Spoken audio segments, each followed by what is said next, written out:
নমস্কার, আমি শ্রী সোমনাথ মুখার্জি। আমার ভাবনা ইউটিউব পেজে আপনাদের সবাইকে স্বাগত জানাই। নির্বাচনের দিন ঘোষণা হয়ে গেছে। আগামী এপ্রিল মাসে পশ্চিমবঙ্গের মানুষ তারা ঠিক করবেন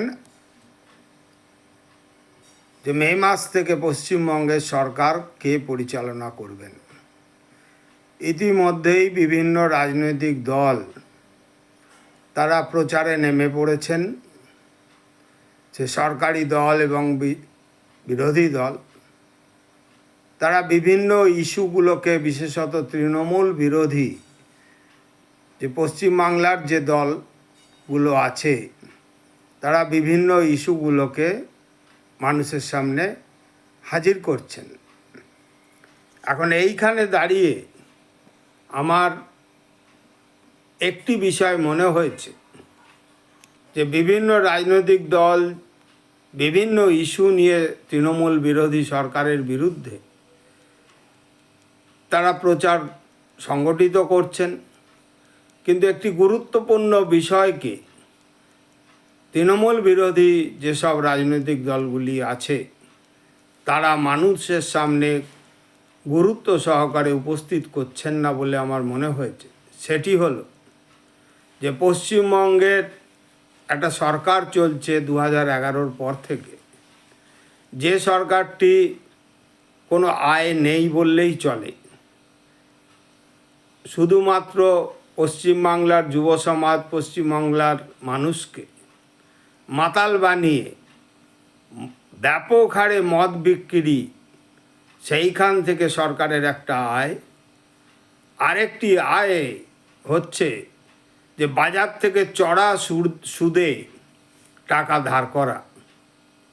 2011 সালে যখন আমাদের পশ্চিমবঙ্গের এই তৃণমূল সরকার আসে, তখন সংবাদ মাধ্যমে জানা গিয়েছিল যে 1,96,000 কোটি টাকা দেনা নিয়ে এই সরকারের যাত্রা শুরু হয়েছে।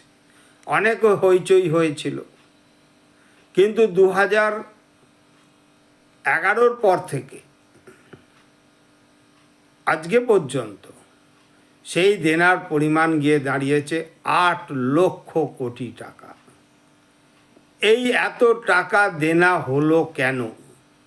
এটা হচ্ছে আমার প্রথম প্রশ্ন। 1947 সালের 15ই আগস্ট দেশ স্বাধীন হওয়ার পর পশ্চিমবঙ্গের প্রথম মুখ্যমন্ত্রী স্যার প্রফুল্লচন্দ্র ঘোষ, সম্ভবত, খুব যদি ভুল না বলি, সেই সরকারের আমল থেকে 2011 সালের 13ই মে পর্যন্ত, অর্থাৎ 64 বছর ধরে যে সরকারগুলো চলেছে তাদের সম্মিলিত ধারের পরিমাণ ছিল 1,86,000 কোটি টাকা, 96,000 কোটি টাকা। আর 2011 13ই মের পর থেকে অদ্যাবধি সেই ঋণ 8 লক্ষ কোটি টাকা ছুঁয়ে গেছে। অর্থাৎ এই সরকারের আমলে 6 লক্ষ কোটি টাকা বাজার থেকে চড়া সুদে ধার করেছে এই সরকার। এখন প্রশ্ন হচ্ছে, এই টাকা কোথায় গেল? কার জন্যে ধার করা হলো? এখন আমি এই সংসারটা পরিচালনা করি, পরিবারের কাউকে কিছু বললাম না, আমি আমার বাড়ি বন্ধক রাখলাম, কাবলিওয়ালার কাছ থেকে সুদে টাকা ধার করে সংসার চালাচ্ছি, কারণ আমার তো কোনো আয় নেই। তো স্বাভাবিকভাবে যখন আমার পরিবার জানতে পারবে যে আমি কাবলিওয়ালার কাছ থেকে অনেক টাকা ধার নিয়েছি, বাড়ি বন্ধক রেখেছি, স্বাভাবিকভাবে স্বাভাবিকভাবে আমার পরিবার আমাকে ছেড়ে দেবে না। তো সেইখানে দাঁড়িয়ে আমার ঠিক একইভাবে আমি যেটা আপনাদের কাছে বলবো যে এই বাংলাটা তো আমার বাড়ি, এবং এই বাংলাটাকে যারা পরিচালনা করছেন তারা চড়া সুদে ধার করে আমাদের বাংলা চালাচ্ছেন। যদি বুঝতাম যে আমাদের সংসার চালানোর জন্য যেমন আমরা কখনো দেনা করি ছেলেমেয়ের পড়াশুনোর জন্যে কিংবা চিকিৎসার জন্যে, আমাদের কখনো কখনো বাধ্য হতে হয় দেনা করতে, কিন্তু এই সরকার তো আমাদের জন্য সেইভাবে কিছু মানুষকে কিছু দান খয়রাত করার খেলা মেলা ছাড়া তো কোনো কাজ করেনি। সরকারি হসপিটালে যাই, যতজন প্রয়োজন ডাক্তারবাবু, নার্স, জীবনদায়ী ওষুধ, পরিকাঠামো, সব কিছুর অভাব। আজকে সারা ভারতবর্ষে এই প্রথম একটা সরকার সে তার নিজস্ব স্কুল বন্ধ করে দিল, কয়েক হাজার স্কুল বন্ধ করে দিয়েছে। তাহলে এই সরকার যখন আমাদের জন্য কোনো কাজ করছেন না, তাহলে এই টাকা কোথায় গেল? স্বাভাবিকভাবে আমার পরিবার যেমন আমাকে চেপে ধরবে, তেমনি নির্বাচনের মুখে দাঁড়িয়ে আমার মনে হয় আমাদের পশ্চিমবাংলার মানুষের সরকারের পক্ষে যারা দাঁড়িয়েছেন, সরকারের পক্ষের মানুষ যারা দাঁড়িয়েছেন তাদেরকে চেপে ধরা উচিত। বলুন আমাদের এই এত টাকা ঋণ কেন করলেন? এ টাকা শোধ করবে কে? কারণ এই সরকার চলে গেলে তাহলে পরবর্তী সরকারকে এই টাকা শোধ করতে হবে। সেই সরকার টাকাটা পাবে কোত্থেকে? টাকাটা শোধ করতে হবে আমাদের উপর ট্যাক্স বসিয়ে। অর্থাৎ এই সরকার আনন্দ ফুর্তি করে টাকা উড়িয়ে দেনা চাপিয়ে গেল, আর আমাকে, আমার সন্তানকে, এমনকি আমার নাতি নাতনিকে পর্যন্ত এই চড়া সুদের যে টাকা ধার করে এরা যে ফুর্তি করে গেল, তার দায় আমাদেরকে মেটাতে হবে। আমাদের ট্যাক্স দিয়ে এই টাকা শোধ করতে হবে।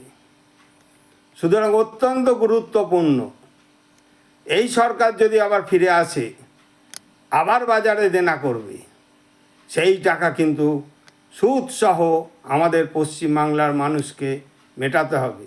আপনি হিন্দু হন, আপনি মুসলিম হন, আপনি খ্রিস্টান হন, আপনি শিখ হন, বা যে ধর্মের মানুষই আপনি হন না কেন, সমস্ত মানুষকে কিন্তু এই টাকা শোধ করতে হবে। আপনি তৃণমূল করুন, আপনি বিজেপি করুন, আপনি সিপিএম করুন, আপনি কংগ্রেস করুন, এসইউসিআই করুন, যে কোনো পার্টি করুন, এই টাকার শোধ করার দায় কিন্তু আমাদের সবাইকে নিতে হবে। তাই এই নির্বাচনে তো আমাদের সিদ্ধান্ত নেওয়া দরকার যে আমরা এই সরকারকে ফিরিয়ে আবার আনবো কি না। তাই আমি বলছি, যে সরকার তার আনন্দ ফুর্তির জন্যে শুধুমাত্র কিছু মানুষ এখন যারা 50 টাকা দৈনিক হাত খরচ পান, যারা বিভিন্ন স্কিমেতে, বিভিন্ন যেসব সাথী প্রকল্প আছে তাতে পাচ্ছেন খুব আনন্দ, কিন্তু এই টাকা তো আপনাকে, আপনার পরিবারকে, আপনার সন্তানকে, আপনার নাতি নাতনিকে শোধ করতে হবে। এই সরকারের তো আয় থেকে দিচ্ছে না, কারণ এই সরকারের আয় তো শুধু মদ বিক্রি আর হচ্ছে বাজার থেকে টাকা ধার করা। সুতরাং এই সরকারকে ফিরিয়ে আনবেন কি না, এটা গভীরভাবে ভাবা দরকার। এবং সেইখানে দাঁড়িয়ে আমি প্রত্যেকটি মানুষকে আমি বলবো ভাবতে, যে এই তৃণমূলকে ভোট দেবেন কিনা ভেবে দেখুন। পাশাপাশি নো ভোট টু মমতা বলার সাথে সাথে প্রশ্ন উঠবে, তাহলে বিকল্পটা কী? এখন এইখানে যেহেতু ত্রিমুখী লড়াই হচ্ছে, একদিকে সিপিএম আইএসএফ, একদিকে বিজেপি এবং একদিকে তৃণমূল, স্বাভাবিকভাবে ভোট ভাগাভাগি, যদি বিরোধী ভোট ভাগাভাগি হয় তাহলে পরে সুবিধে পাবে তৃণমূল, এবং ঘুরপথে তৃণমূল আবার সরকারে চলে আসবে। যে বিপদের মধ্যে আমাদের ফেলে দিয়েছে অর্থনৈতিকভাবে, সেই বিপদ কিন্তু আরও বাড়বে। তাই বিরোধী ভোট যাতে ভাগ না হয় সেই আবেদন আমি করব, এবং বিরোধী ভোট ভাগ হলে পরে তৃণমূল কিন্তু আবার ক্ষমতায় চলে আসবে। এইটা হচ্ছে একটু ভাবতে বলবো। দ্বিতীয়ত আরেকটি জিনিস ভাবতে বলবো যে 2021 এবং 2024 বিধানসভা এবং লোকসভা নির্বাচনে পশ্চিমবঙ্গের বিরোধীদের যে ভোট, সেই ভোট শতাংশ 38% গড় বিজেপির, 10 থেকে 12% গড় সিপিএম আইএসএফ জোটের। এখন এইখানে দাঁড়িয়ে আপনাদের নিজেদেরকে ভাবতে হবে, এবং তৃণমূল পেয়েছিল 46%। প্রথম দায়িত্ব হচ্ছে তৃণমূলকে যদি আমাদের সরাতে হয়, তাহলে তৃণমূলের বিরুদ্ধে ওই 46% ভোটকে আমি যতটা নামাতে পারবো ততটাই আমাদের লাভ। পাশাপাশি বাংলার মানুষকে ভাবতে বলবো, 38%কে ঠেলে 46-এ তুলবেন না 12%কে ঠেলে 46-এ তুলবেন, সেটা একান্তই আপনাদের ভাবার বিষয়। যারা পলিটিক্যাল কমিটেড ভোটার, যারা বিভিন্ন রাজনৈতিক দলে আছেন, তারা তো তাদের দলকে ভোট দেবেন, কিন্তু আমজনতা, সাধারণ মানুষ যারা এই ভোটেতে ডিসাইডিং ফ্যাক্টর হয়, অর্থাৎ কে জিতবে না জিতবে তার নির্ণায়ক হন, সেই ভোটারদের কাছে আমার আবেদন, আপনারা সিদ্ধান্ত করুন এই তৃণমূল সরকারকে বিদায় দেবেন কি দেবেন না। দ্বিতীয়ত হচ্ছে এই সরকারের বিরুদ্ধে কাকে ভোট দেবেন সেটা আপনারাই ঠিক করুন। আমি শুধুমাত্র আমার একটা মনোভাব আপনাদের জানালাম। আপনাদের যদি আমার বক্তব্য ভালো লাগে তাহলে পরে এটা শেয়ার করুন, লাইক করুন এবং আমার পেজটিকে সাবস্ক্রাইব করুন। এই কথা বলে আমি আজকে বক্তব্য শেষ করছি। নমস্কার।